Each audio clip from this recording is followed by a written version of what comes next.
Bienvenue à tous, très heureux de vous retrouver pour une thématique, vous allez voir, qui est passionnante. D'abord parce qu'elle est d'actualité et ensuite parce que vous allez y retrouver, même si peut-être elle ne vous est pas familière, mais vous allez forcément y trouver ou y retrouver des éléments de langage. C'est l'impact des données sportives sur les décisions stratégiques.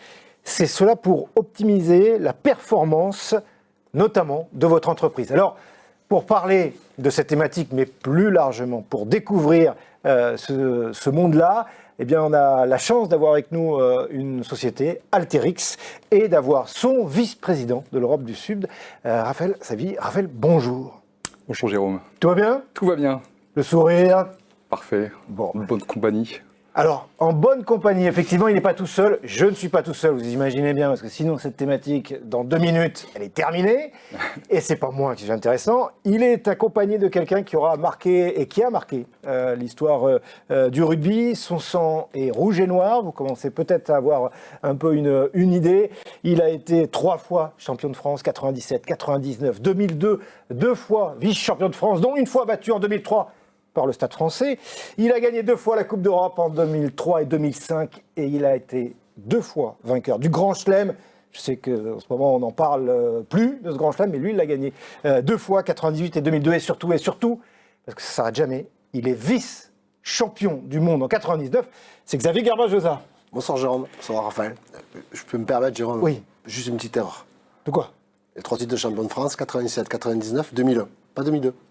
Oui, 2001, ben oui, mais parce que... Non, mais c'est juste pour bien commencer l'émission, parce que si on part sur les mauvaises bases, surtout qu'on va parler quand même de données, c'est important les chiffres. C'est très important, et d'ailleurs, tu as raison de le souligner, et le triplé n'a pas pu être fait, parce qu'en 98, ils ont été battus par... Je sais plus. Par un club qui joue en rose et bleu. Alors, Alteryx, d'ailleurs, je vous invite à aller voir tout de suite le site internet de cette société. D'abord, je ne dis pas ça avec flagornerie, mais parce qu'il est remarquablement bien fait, ça c'est la première chose. Et la deuxième chose, c'est que vous serez accueillis par une certaine Anna. Je ne vous en dis pas plus, mais vous verrez, ça va vous permettre de comprendre les choses. Alors, Raphaël, c'est quoi l'ADN d'Alteryx pour que l'on puisse comprendre et avoir cette image-là et ensuite, là, tous les deux, travailler sur ces propos? C'est le logiciel, l'analyse de la donnée. On a développé une plateforme analytique qui permet de traiter la donnée. Lorsqu'on parle de traitement de données, on parle essentiellement de collecte et de nettoyage, qui permet d'automatiser des processus pour aller plus vite, pour gagner du temps, et qui permet d'analyser cette donnée pour résoudre des problématiques métiers. Et aujourd'hui, ce qu'on voit, c'est que la donnée, elle est partout dans l'entreprise. Avant, c'est vrai qu'elle était essentiellement un peu stockée dans l'IT, hébergée dans les domaines informatiques. Et maintenant, depuis quelques années, avec le digital, les réseaux sociaux, l'IoT, la donnée, elle est partout. Elle est dans la finance, elle est dans le marketing, elle est dans les ressources humaines, elle est dans la supply chain, et naturellement, elle est dans le sport. Et donc finalement, nous, on va résoudre des cas d'usage. Donc on va aider par exemple à la planification budgétaire dans un département financier. On va aider un département marketing à mieux connaître ses clients. On va aider un département supply chain à mieux gérer ses stocks. Et puis, dans la donnée, on va essayer de prendre les meilleures décisions en temps réel pour améliorer la performance d'une équipe, d'un coureur automobile, ce dont on va parler. La caractéristique de sa plateforme, c'est qu'elle est self-service, donc tout le monde peut avoir accès, sans forcément un bagage technique très, très pointu. C'est qu'elle est sans code. Donc là, encore une fois, n'importe qui, c'est du drag and drop, des glisser-déposer, très facile d'accès. Et puis, elle est accessible, on en parle beaucoup, à la fois dans le cloud ou sur une application installée sur un poste utilisateur. Donc, il y a une accessibilité, on le comprend bien, pour l'ensemble des utilisateurs. Alors, données professionnelles, bien évidemment, quand même. Il y a une phrase, et d'ailleurs, ça va me permettre de faire ce passement du côté de Xavier. Quand on a travaillé et préparé cette émission, tu me disais, en fait, nous, Alteryx, ce qu'on veut, c'est que quelqu'un dise « je comprends ce que je fais ouais. ». C'est ça, avec ces données-là, ce que je suis en train de faire, le travail, c'est ça. Et j'ai trouvé cette philosophie très, très pertinente. Oui, parce que, encore une fois, historiquement, il y avait quelques personnes dans l'entreprise voilà, très, très technique, qui produisait des résultats, des rapports, des tableaux pour l'ensemble des départements. Et aujourd'hui, on redonne la main, en fait, on redonne la main aux utilisateurs, on redonne la main aux métiers, et on leur permet eux-mêmes de mieux piloter leur activité et résoudre leurs problèmes. Ouais. Donc effectivement, il y a quand même un sentiment extrêmement de jouissance, de bonheur, parce que voilà, on redonne de la liberté aux personnes. Alors, analyser pour optimiser la performance. Je vous ai parlé du palmarès de Xavier Garbajosa, mais il est aussi manager général. Il a été à La Rochelle, à Montpellier, à Lyon. Xavier, par rapport à ce que dit Raphaël, alors on sait que les datas, les données arrivent, elles ne sont pas en train, elles sont dans le rugby notamment. Okay, comment vous appréhendez ça, vous, les managers, aujourd'hui? Parce qu'il n'y avait pas ça à ton époque quand tu jouais. Écoutez, les données aujourd'hui, elles sont présentes. Ça fait maintenant une dizaine d'années qu'on a apporté pas mal de données aux joueurs sur l'individu, sur les indices de charge, sur un monitoring le matin, savoir comment sont l'état de fraîcheur des garçons le matin.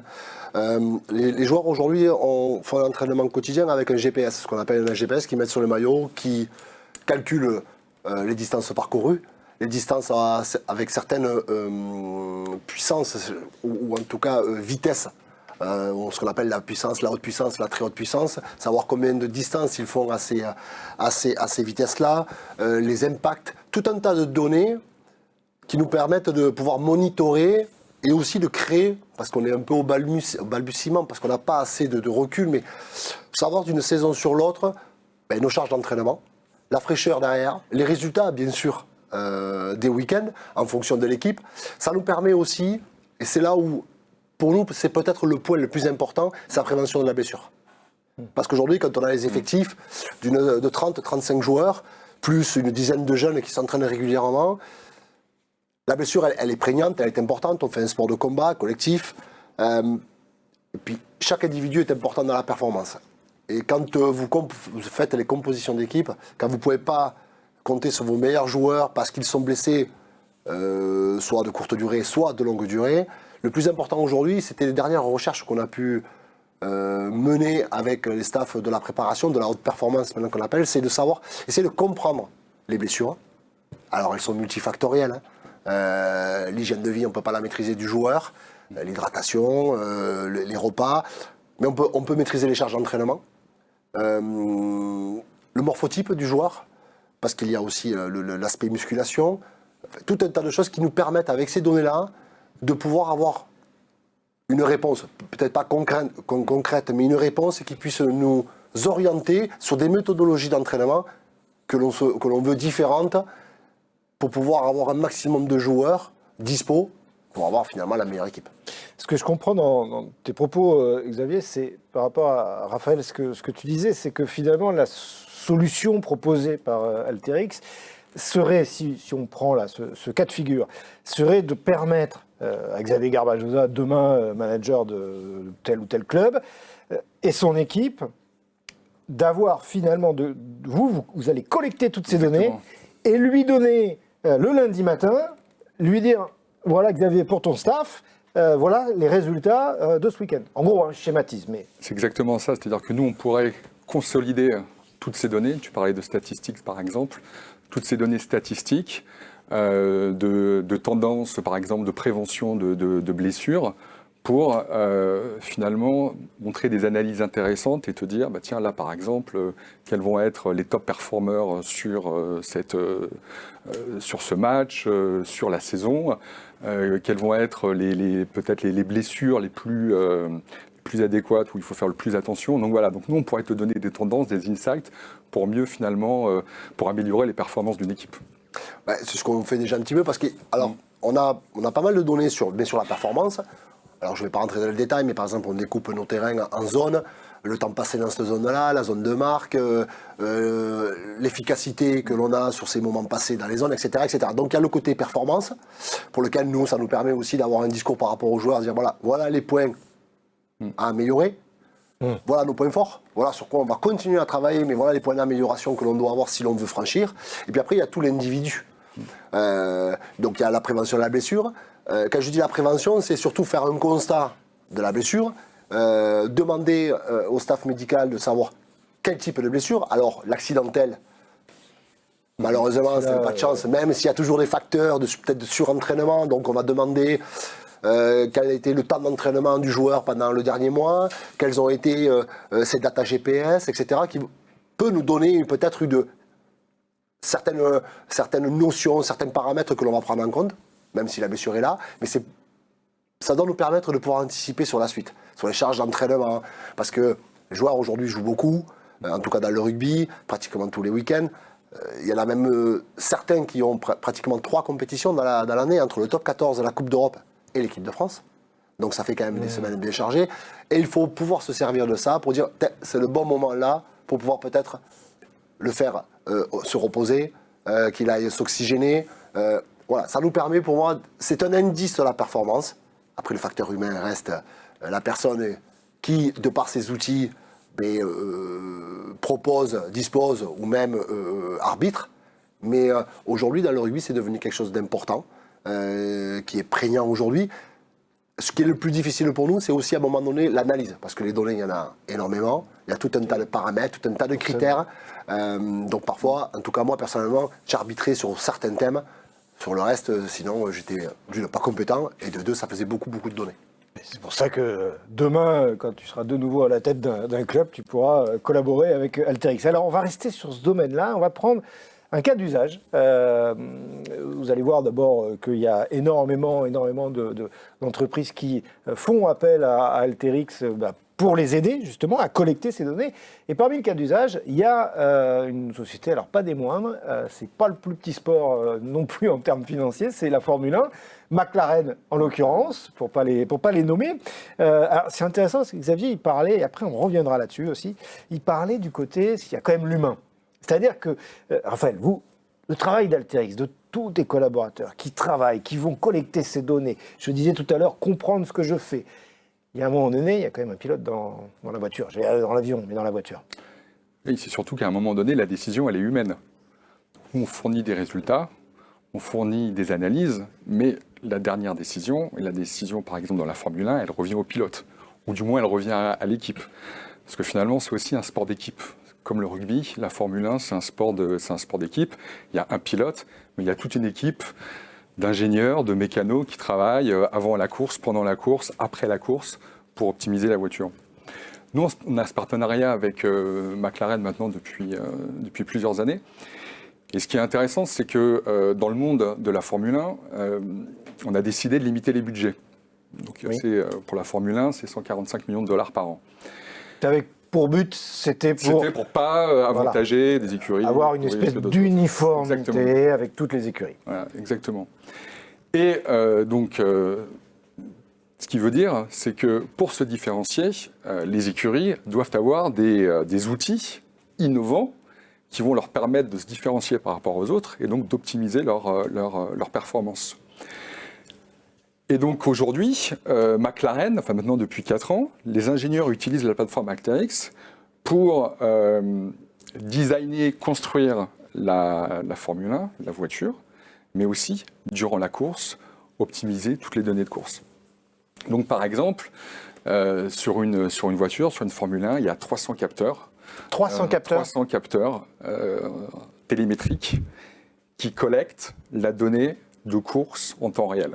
Donc ça va être des données bien entendu sur la performance du moteur, ça va être des données sur le carburant, mais ça va être aussi des données par exemple externes sur la température, sur les pneus, voilà, tout un tas de données qui remontent en temps réel aux équipes d'ingénieurs. Donc il faut savoir que ça représente 1,5 Tera de données par course.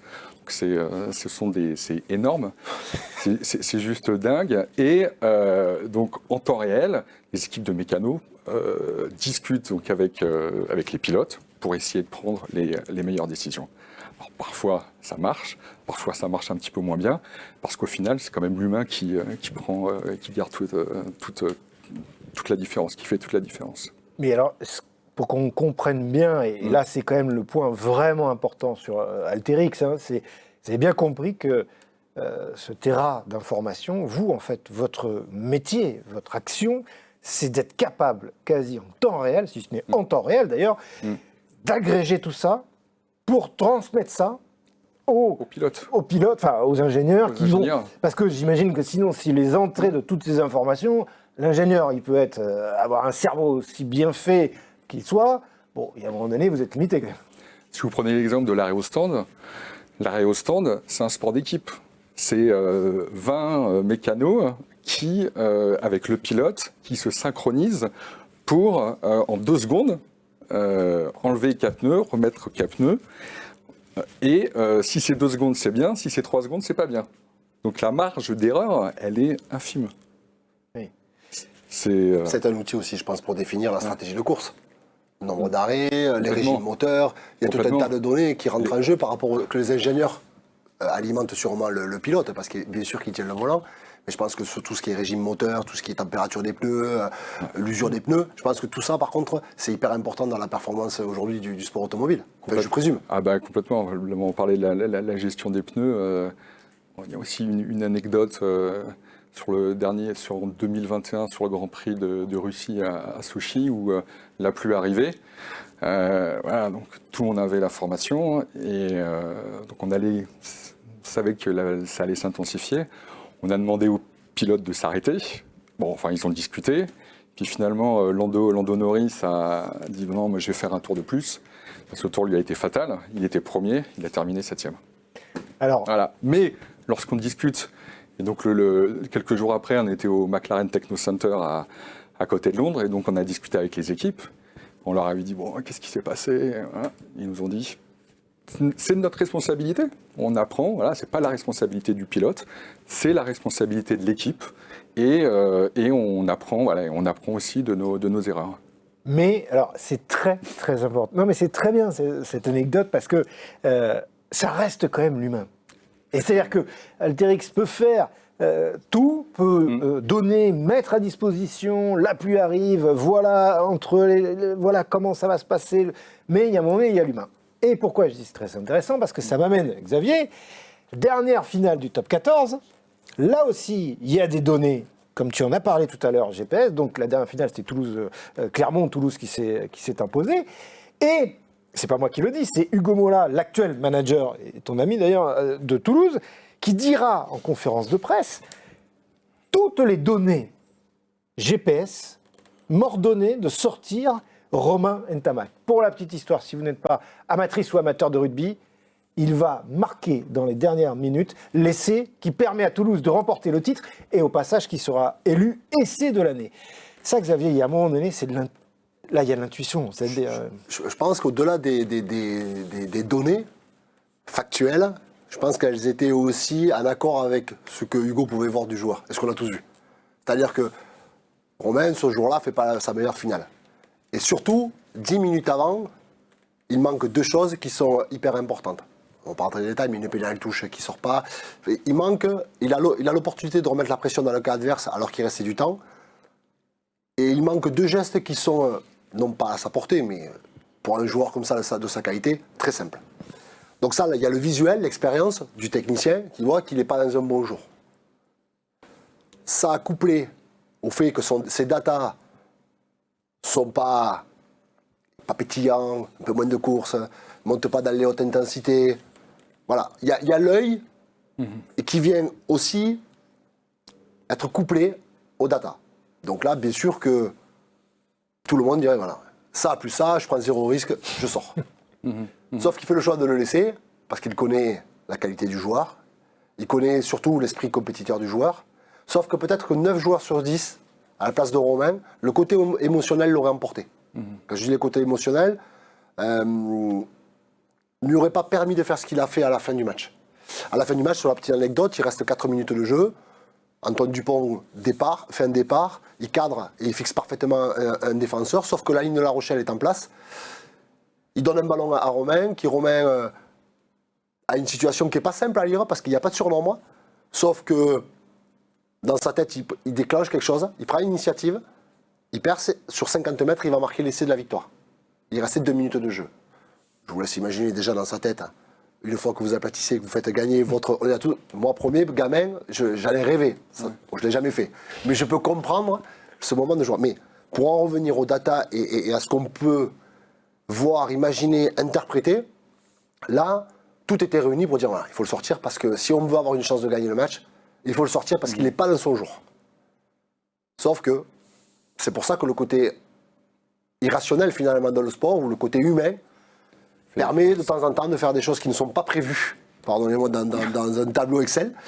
Mais c'est ce qui fait aussi la beauté du sport. Mais on peut aussi prendre l'anecdote, on peut transposer au dernier quart de finale de la Coupe du Monde des Français de rugby face aux Sud-Africains, pour lequel, si on regarde les expect games, le nombre de fois où on est venu dans le camp opposé, le nombre d'actions favorables où on aurait dû prendre des points, toutes les probabilités statistiques nous donnaient vainqueur de ce match-là. Sauf qu'à la fin, on perd un point. Donc il y aura toujours une marge qui sera vouée au côté humain, au côté humain qu'on ne maîtrise pas. Mais par contre, aujourd'hui, c'est vrai que tout ce qui est data, ce côté digital, nous amène quand même des outils pour devenir meilleurs. Ça, c'est certain. Alors, avant de passer à notre dernière thématique, je voudrais juste qu'on revienne sur une chose. Qu'on a vu que analyser finalement toutes ces datas pour optimiser les performances. J'ai compris aussi que chez Alteryx, vous apportez beaucoup de soins à ce que l'humain soit aussi au cœur de ces actions. C'est pas simplement des logiciels qui tournent. Il y a ce facteur-là parce qu'il faut que l'humain accompagne la compréhension. Absolument, et c'est ce que je disais un petit peu tout à l'heure. D'abord, la plateforme, elle est en self-service, donc elle est accessible à tous. Donc on donne la main à l'utilisateur pour faire lui-même ces processus d'analyse. Mais au-delà de ça, il y a toute une formation aussi qui est importante. Et c'est d'ailleurs aussi une des raisons pour laquelle McLaren nous a choisis, c'est que n'importe quel nouvel ingénieur, nouvel employé peut se former très rapidement, simplement sur la plateforme, soit en regardant des tutos, parce que tout est en ligne et donc toutes les formations sont en ligne. En fait, il suffit de passer quelques heures sur notre site, vous l'avez dit tout à l'heure, qui est très bien fait. Je le redis, je le signe. Pour se former, mais aussi créer des communautés. Et c'est ça qui est aussi important dans la data, c'est qu'on essaye de créer des communautés. Alors dans le sport, dans le marketing, dans la finance. Pourquoi ? Parce que ce sont des gens qui vont échanger entre eux et qui vont apporter des réponses entre eux. Et par le dialogue, par la communication, si j'ai un problème, si j'ai une question, j'ai peut-être plus facile d'aller demander à quelqu'un qui l'a déjà fait ou qui travaille sur le même sujet, plutôt que d'aller à l'extérieur. Donc la communauté, cette appartenance à la communauté interne-externe est très important chez Alteryx et plus globalement dans le monde de la donnée. Alors, le monde de la donnée, justement, c'est la troisième et dernière thématique. L'objectif, c'est faire évoluer les métiers. Quand on a préparé cette émission, tous les deux, vous avez échangé, on a échangé, et Xavier, tu nous disais, nous, on est encore au rugby un peu au balbutiement, c'est-à-dire que les analystes vidéo, sont en train de passer de plus en plus vers cette notion de métier de collecte de données, mais c'est une évolution de métier. Alors que je dis au balbutiement sans être péjoratif, mais je pense qu'on a encore besoin d'analyser ces données-là. On va dire par rapport à la Formule 1, c'est sûr que... Oui, voilà, c'est surtout soumis à l'interprétation. La Formule 1, la température d'un pneu, le manufacturier, on va dire, le meilleur point d'adhérence, c'est telle température, voilà, il y a des données. Nous, on est obligé de se faire finalement une radiographie avec cette antériorité qui est la nôtre. Donc, mais par contre, je reste persuadé qu'aujourd'hui, ça nous rend meilleurs. Autant individuellement que collectivement. Je me suis, moi, intéressé perso à toutes ces datas, à ces courses à haute intensité, aux accélérations qu'on nous demandait aujourd'hui de faire aux entraînements. Aujourd'hui, par exemple, sur les entraînements, sur la construction d'une séance, le responsable de la performance va nous demander une certaine distance, dont une avec une haute intensité, une très haute intensité, avec des accélérations. Tu veux dire, entre les ateliers, il va demander une distance, c'est ça ? Sur ta séance. Donc ça veut dire qu'aujourd'hui, au-delà du côté archaïque, de méthodologie qui était le nôtre, à s'entraîner, on va faire tel exercice, on est obligé aujourd'hui, on incorpore à l'intérieur une demande physique pour répondre aux besoins physiologique de chaque joueur. Alors, d'un point de vue collectif, puisqu'on est en équipe, même si par ailleurs, certains joueurs travaillent individuellement avec chaque prépa parce qu'ils sont tous différents, ils n'ont pas tous les mêmes besoins ni les mêmes demandes.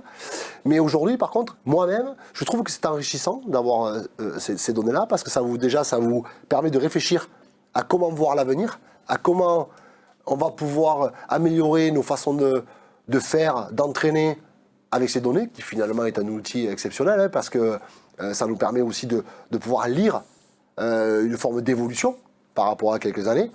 On n'a pas une antériorité de 20 ans pour savoir un petit peu les hauts, les bas, à quel moment. Donc on travaille un petit peu le jour après jour, saison après saison, mais on commence à avoir quand même du backup, on commence à avoir quand même des données intéressantes. Mais aujourd'hui, ce qui peut être le plus compliqué, c'est l'analyse et le choix des données les plus importantes. Parce qu'aujourd'hui, il y a multitude, je ne parle même pas de la Formule 1, qui ça doit être, comme je disais tout à l'heure, un téra et demi, bon. Mais il y a des données pour nous qui sont importantes. Voilà, aujourd'hui, par exemple, sur les séances de musculation, on a des nouveaux, j'appelle pas ça des gadgets, mais on a de nouveaux appareils qui mesurent l'explosivité dans les mouvements de musculation des joueurs. Ce qui donne son développement de fibres, sa fatigue, sa fraîcheur. Voilà, il y a tout ça, c'était pas... À l'époque, tu faisais ta séance de muscu et puis point de barre. Oui. Tu avais un exercice à faire. Là, aujourd'hui, voilà, ça se démocratise, c'est nouveau, quoi. C'est-à-dire qu'aujourd'hui, on construit les séances avec un outil de data, de chiffres, et avec des objectifs aussi quand même clairs et établis. Et ça veut dire, du coup, Raphaël, que au-delà de la simplicité, vous l'aurez compris, de ce que Alteryx peut proposer avec sa plateforme en libre service, vous êtes aussi en train de travailler sur l'évolution des métiers dans les entreprises, quelles qu'elles soient. On parlait beaucoup de sport parce qu'on est avec un ancien énorme champion, mais c'est partout, le marketing, le financier. Complètement, et par rapport à ce que tu disais, Xavier, c'est que aujourd'hui, l'intelligence artificielle et générative va permettre de répondre à ces problématiques. C'est de se dire, bah voilà, moi j'ai plein de résultats, j'ai de la donnée, quelle tendance est la plus importante. Et nous, ce qu'on note, c'est qu'il y a beaucoup de personnes qui passent du temps à analyser ces tableaux, à analyser ces chiffres, à analyser ces tendances.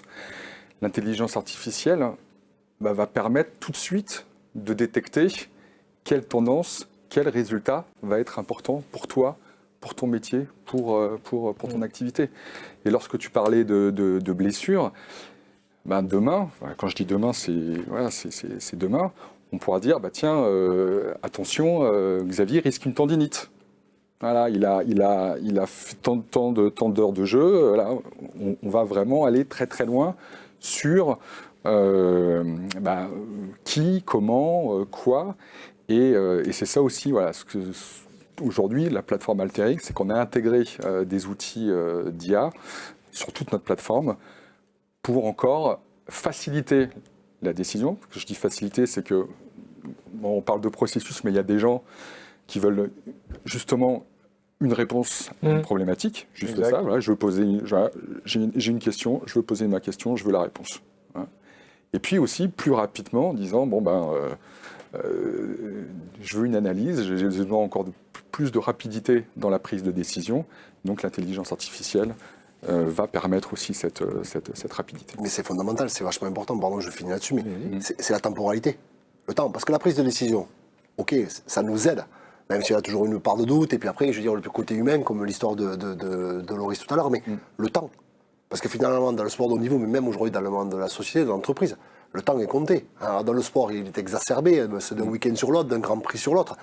Donc, aujourd'hui, être capable de pouvoir anticiper une blessure, quelle qu'elle soit, en étant dans l'instant T, et dire, hop, là, il faut s'arrêter, parce que parfois, on va un peu loin, dire, allez, encore un, et puis paf.